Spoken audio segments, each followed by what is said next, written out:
Let me get started. So thank you so much for joining.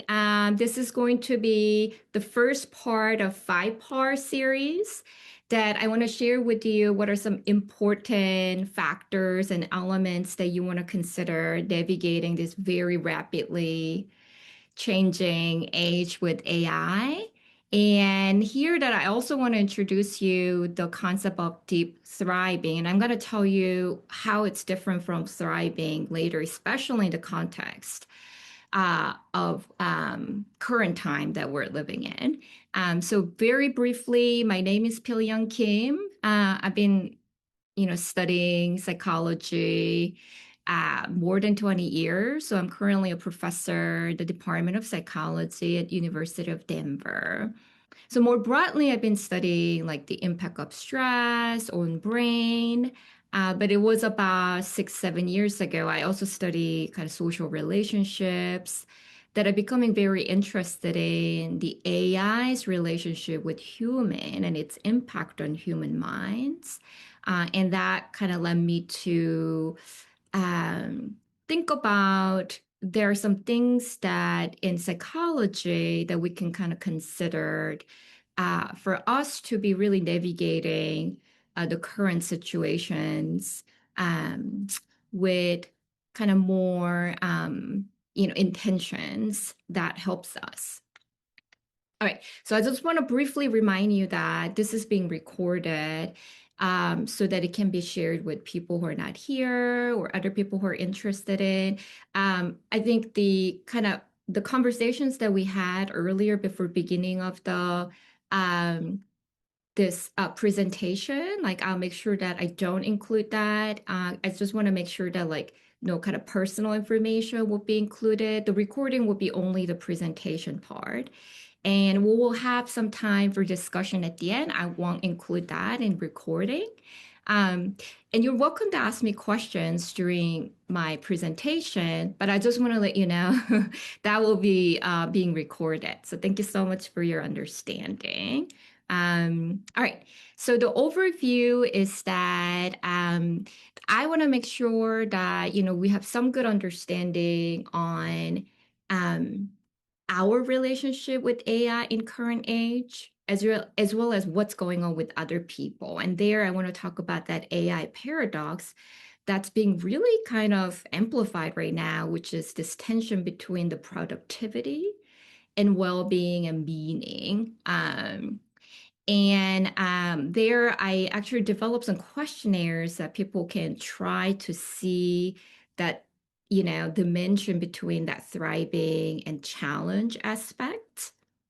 And I want to introduce you when we're just not basically coping and surviving, when we want to think about our goal is thriving, what does thriving look like in the age of AI? And I'll go over many different elements for that over the next sessions. But today, I also want to talk about something that's very hands-on, the interactions that we have with AI, our use of AI, and how we can use AI to support our thriving.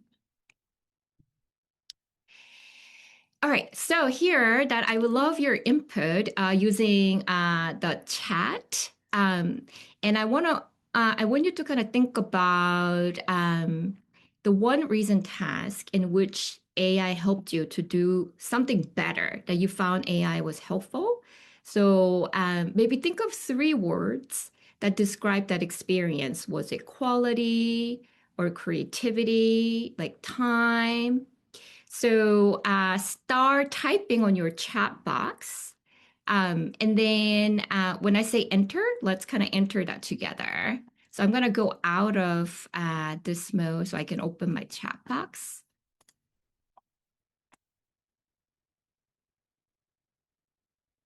All right. So the 2 people I have, 3 people. Yes, Corinne is still here. Okay. So then let's enter.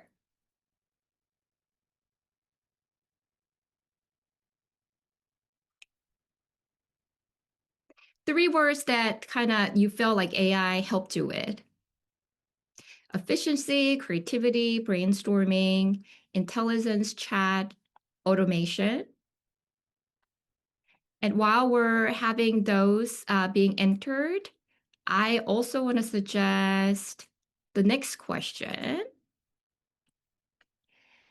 The next question is now think about a task that in which AI kind of got in the way of your growth and meaning. So that can be, would kind of get in the way of like, that meaning of your work, like connections with your work or other people, or, focus. Maybe think of 3 words. I'll give you like a minute or two.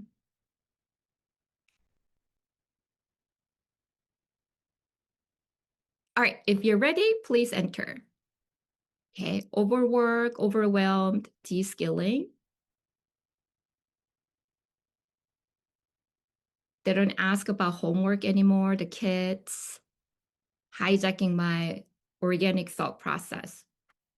Thank you so much. Those are really, really thoughtful. So I kind of suggest this activity because that I think we are recognizing this, what's happening, that a lot of us feel like AI does help us mostly. I think earlier when people talk about being efficient, automation, brainstorming, but it is also kind of start to having some negative impact, right? Overwork, really kind of getting into the way of how we used to kind of think really consciously and thoughtfully. And this is actually being reported in most recent reports that, so I've been actually very interested in this very kind of stark contrast that people are feeling that they're more productive ever before. So according to this Microsoft Work Trend Index 2026, they actually surveyed more than 20,000 people in different fields, not just in the tech field. And a lot of people actually reporting that they feel like they're doing more work. They can do kind of new kind of work, but just as much of those people, they feel like they're falling behind. And it's also really interesting that all this kind of new work that they're doing, very few people feel like they're rewarded for it. It just kind of keeps sets that baseline ever higher right now in terms of their work. And second report that I want to kind of share with you is that um, this is not really like academic survey, but something that captured my attention more recently, and I thought it was very interesting. So, grain of thought that this is all, I think, mainly tech professionals, and this is very kind of popular social media platform. That individual who conducted a research with almost 6,000 people, and mostly, I think the job functions were the product management and engineering, but there's some other people in other areas in tech field. And also, I want to highlight that they had a very small percentage of early career individuals. So mostly it's the mid to higher level individuals. But it's interesting because if it's anything that it is that AI field and tech field, people should be most optimistic about how AI is helping their work. But this report suggesting that compared to when they did this research last year, there's a significant increase this year in terms of those reporting the burned out. And a fewer people feel like optimistic about their career, and a lot of them reporting that they're very worried or at least moderately worried. And more than half of them actually wouldn't encourage like new people to joining this field. So they do not feel very optimistic to me. But clearly they agree that majority of them say AI is making them to be very productive. Like 82% said they feel more productive. But they also, a lot of them are saying that more is not necessarily means better. And in terms of what they're actually most kind of fearful of, it wasn't a job loss, but given that caveat that most of these people were mid to high range of career, but they were saying they're asked to do more work, unsustainable pace, and declining quality. And a lot of them are reporting this kind of mixed emotions, like a positive and negative, like curious, excited, but overwhelmed and tired. So I think these surveys kind of well captured a lot of people are feeling, which is this AI paradox that why is it that we feel more productive? We're doing actually more work using AI, but we feel drained, we feel tired, we're worried. And in part that, when we're talking about the work, we don't do the work just to be more productive or just to be paid. We do our work because it helps us to have the sense of identity, sense of achievement, sense of agency, have the meaning and more fulfilling life. And apparently, Karl Marx famously said about this theory of alienation that as we kind of give more and more control over to something else, like, we lose control over the process and products of our own work, which is kind of happening with this very fast pace with AI, that work become more like alienating than rather than fulfilling.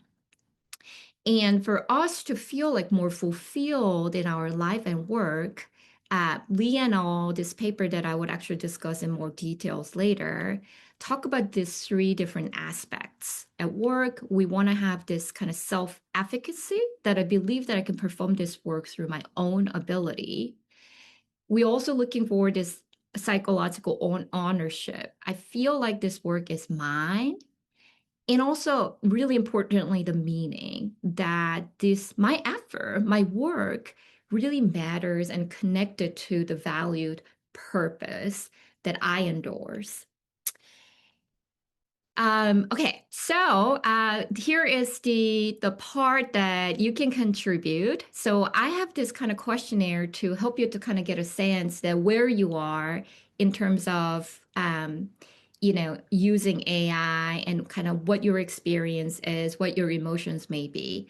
So I am in the process of like developing more kind of automated app. But here, am I asking you to do it manually? So for this 16 questions, I encourage you to have like a Excel document and answer these questions based on like maybe based like past couple weeks of your experience, from one being strongly disagree to seven being strongly agree, and the four being more kind of neutral, like nor that I disagree or agree. Answer these questions. I give you like a few minutes for you to finish answering. And I'll really appreciate one of you when you finish answered, you let me know in the chat. And you do not provide answer. This is like private, just for you. I just want you to kind of answer it, just kind of help you to kind of get a good sense, like, how am I doing right now? How am I feeling as using AI in my work? Awesome. Did everybody finish? Let me know. Okay. All right. So then I actually have one more questionnaire. Kind of think about the other aspect that we're talking about. Okay, so this is like fewer questions, and same thing, past 2 weeks, using that scale of one being strongly disagree, seven being strongly agree. Just kind of read these statements and how kind of you feel about these ones. How strongly do you disagree or agree? And again, let me know when you're finished.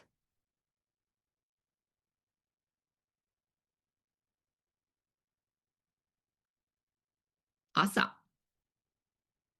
Others too, you finished. Thank you.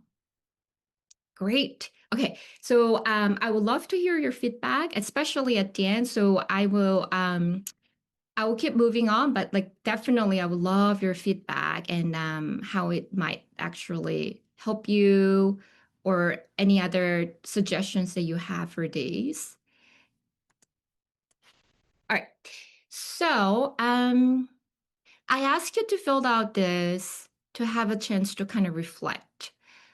Obviously, we would like that experience, that use of AI really energize us, help us to thrive and flourish. But at the same time, the current situation really kind of challenges us to be completely in that zone.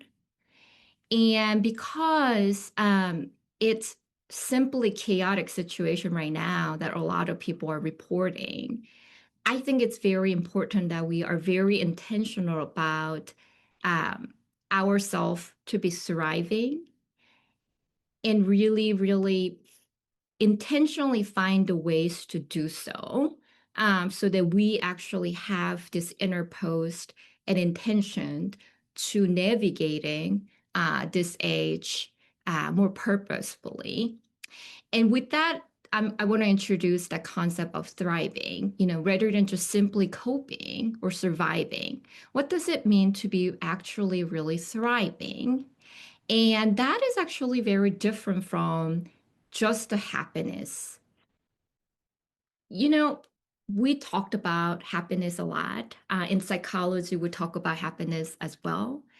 And everybody want to be happy, but happiness being the goal of life is actually quite unstable situation, because that positive feeling very often fluctuates based on our own state or the situations out of our control. So what's different about thriving is it's it's more about this kind of multi-dimensional aspects, that not only that we should feel good, but there are some other aspects in our life that we feel like we have a pretty good grasp of those high quality experience.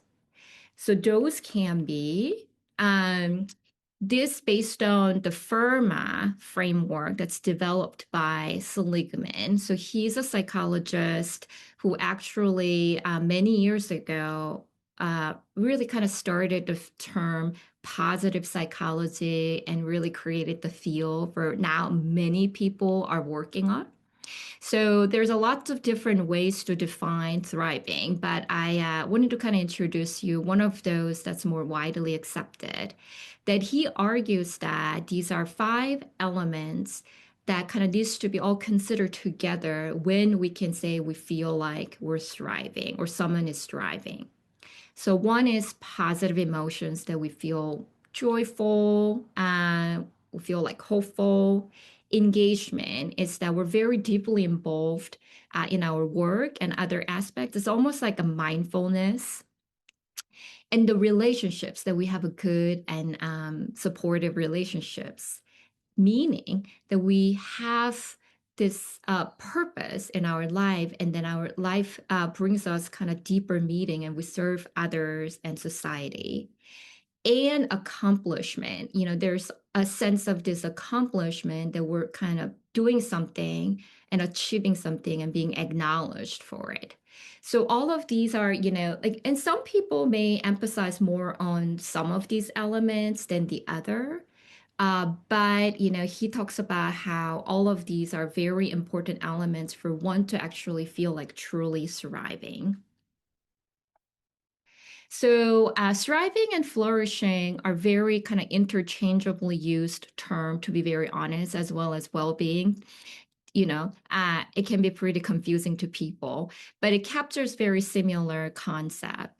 And when I say deep thriving, it's very actually specific to as well in current age.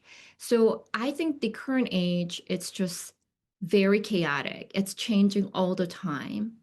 So to be able to flourishing and thriving in current situations, it's constantly asking us to adapt to a new situations. So it's difficult. And so to be able to flourish in this age, we can't just simply rely on our old way or the external resources.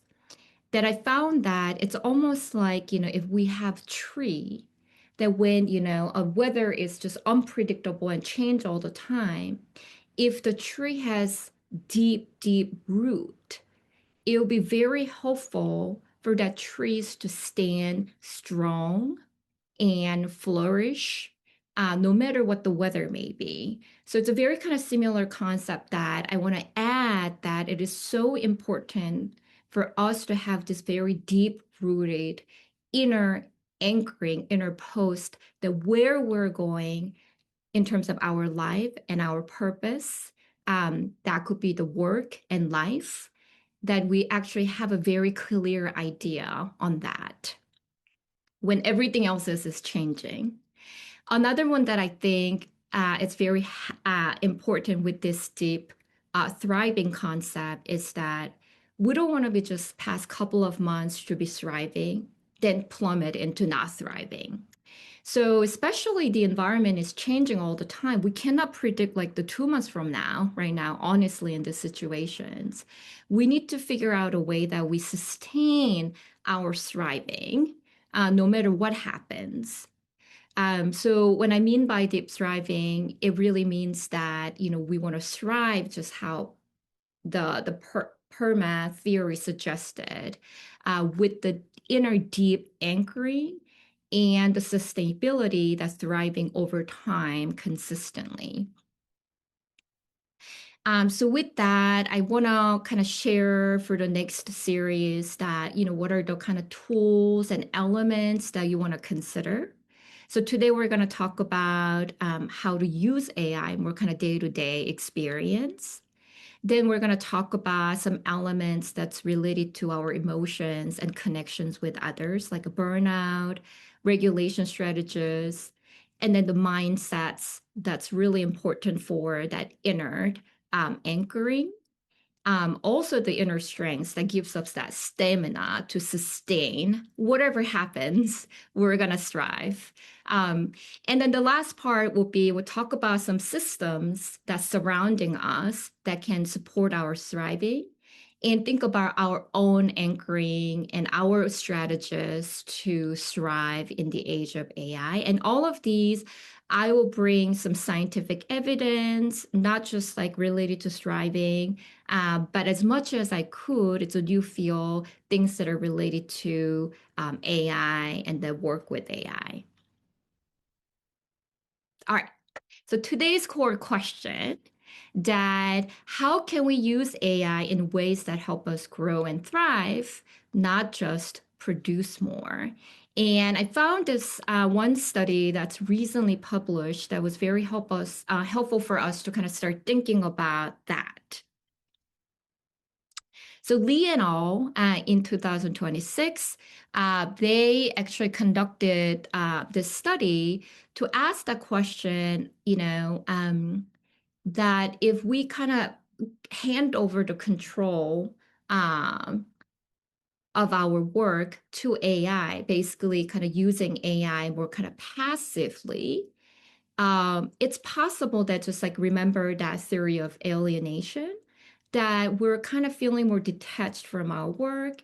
So the work doesn't no longer serving that purpose, helping us to boost our sense of thriving at work, for example, self-efficacy, the ownership of our work, and that we're actually doing very meaningful work.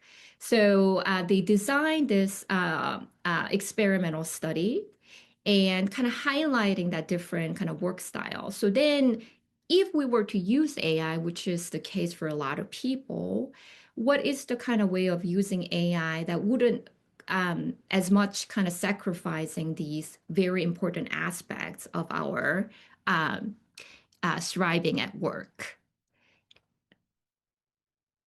So in this experiment, they have 3 different conditions. So they had more than 200 people, actually from quite different field, like consultants, HR professionals, managers, they all were doing the 10-minute writing task, which was kind of related to their own field. So it's something that they were familiar with. So one group, they did this writing task without any access to AI, like all by themselves. The other condition was this passive use kind of reliance condition that they use AI to generate the writing without any modification. And the third condition they call more like active use, which was that people were asked to manually generating a draft first, then use AI to edit. So as you can see here, these two different use style is two extreme examples, but for the experiment, that's, they needed a two contrasting conditions, so that's how they designed it. And then once after they finished this, people were asked to do a very similar kind of writing task again, but this time everybody were doing by themselves without using AI. So first, when there were three groups with the different use of AI, no AI, passive use AI, active use of AI, what they found was that it was only the passive use AI condition that actually significantly reduced the all of those areas like self-efficacy. So that's the kind of middle group in kind of brownish color. So they reported people who were in that condition that they just kind of copy and paste AI work. They reported lower self-efficacy, lower ownership, lower meaning in their work, which is in some ways not too surprising. But what was very interesting was that people in that condition of using AI more interactively, that AI was more kind of helping them to accomplish their task, they did not show a significant differences in terms of these three domains compared to people who didn't use AI at all. So that was very interesting. And remember that people were asked to do that task again, but this time everybody didn't use AI.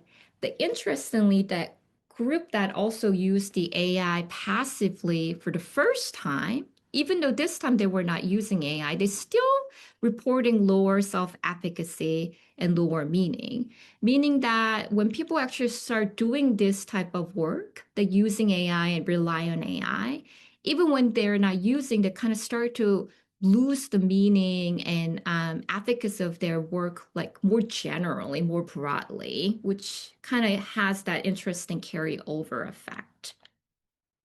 And they conducted a completely separate group. The study that online, they asked more than 200 people that generally how they use everyday AI. And based on that, they measured people's kind of passive use style and active collaboration style.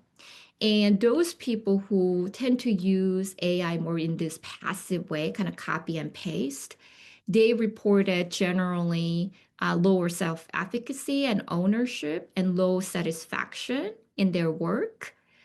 On the other hand, people who reported that they use it more actively, they had a complete opposite pattern, that they reported that there's more self-efficacy, more ownership, and more satisfaction.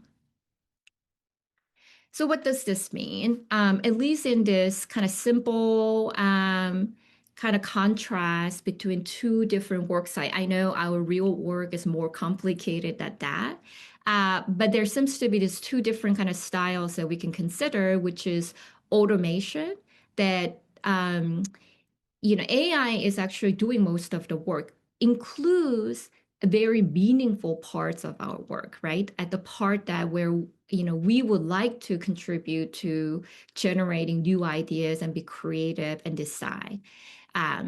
Whereas augmentation is that I feel like I'm still holding that control in deciding where AI can support. And that's where I think people reporting that their competency and ownership and meaning more better preserved. But I want to fully acknowledge that, when people have this kind of different AI use style, it's not just simply that people have a different use style that, oh, I want to rely on AI completely or not. I think currently a lot of people are also reporting that if you're working in a company or other organizations, there's this huge push from your kind of top level people maximizing AI use, depending on your current situation, but really kind of boosting your productivity as highly as possible, which in turn inevitably encourage more of passive reliance because you just simply don't have time to, work on things by yourself and, strategize with AI. It's just right now, use more AI, be more productive. So more of that, like, kind of copy and paste of AI's work. But I think this can really weaken people's connection to their work. Um, it's something that I feel like the company should be considered, and but something that we ourselves should be really aware that that is what's happening. That if we feel overwhelmed, if we feel less fulfilling and tired, it's a lot to do with this current situation that we're feeling like that we're kind of handing over the control of our work on AI. So we're moving on to kind of more last part of today's presentation. That one suggestion that, I think we can, as much as we could, implement to make sure to protect the meaning of our work and our thriving is what's called job crafting. So we intentionally reshaping how AI fits, your role, rather than just kind of following the kind of default workflow, and which can lead to like reliance. So when we have tasks, like we can consider sorting those tasks into these three groups. One is automate, something kind of low risk work, repetitive, augment, that something that I would take the lead and AI can support.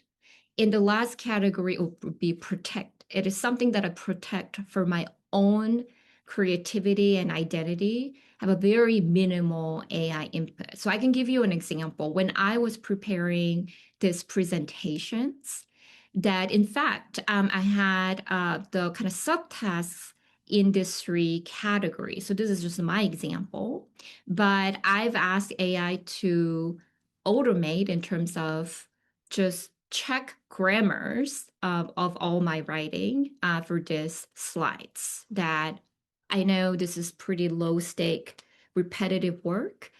So I largely kind of hand that over to AI. I had a draft of each slide, all the bullet points and text. So I used augment strategies to help AI to kind of designing it, what kind of style I should use, and also ask AI to make some suggestions how I can improve. And the protect part was that AI, even though I didn't really specifically ask for it, was making suggestions about that deep, thriving framework that I developed.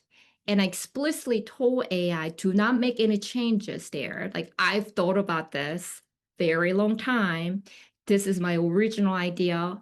I'm presenting it as it is. So that's just kind of an example that, where I want to just hold on to my idea that, for my identity and my creativity and responsibility, and then where I want to augment and automate. Okay, so you may be already doing this, but I want to suggest that, next time that, before you open the tool, you might kind of think about what my intention may be.